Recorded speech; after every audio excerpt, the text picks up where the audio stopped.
Federasi Olahraga Karate-Do Indonesia atau Forki Buleleng resmi menetapkan 47 atlet pelajar sebagai wakil kabupaten dalam ajang Pekan Olahraga Pelajar atau Porjar Bali 2025. Para karateka ini mulai menjalani pemusatan latihan di Gor Buana Patra, Singaraja.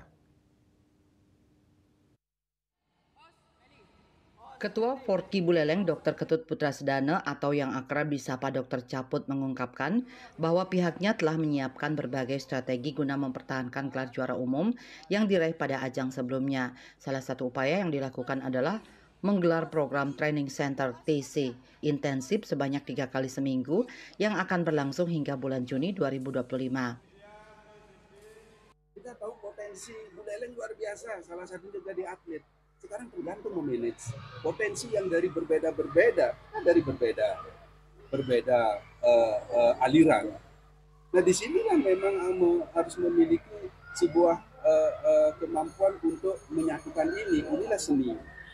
Perguruan-perguruan yang ada kita satukan dengan tujuan yang sama. Tanpa kita bisa bersatu, ingat kita tidak akan bisa keluar. Ia menyebut Forki Buleleng juga melakukan konsolidasi dengan 5 perguruan karate yang ada di wilayah tersebut, yaitu Inkai, Lemkari, KKI, Inkanas, dan ASKI. Kolaborasi ini dinilai penting untuk memperkuat tim dan membangun semangat kebersamaan. Dengan konsolidasi ini, seluruh perguruan di Buleleng diharapkan bisa lebih kuat dan menjadi fondasi utama Forki untuk kembali meraih gelar juara. Yasri Yuli, Bali TV.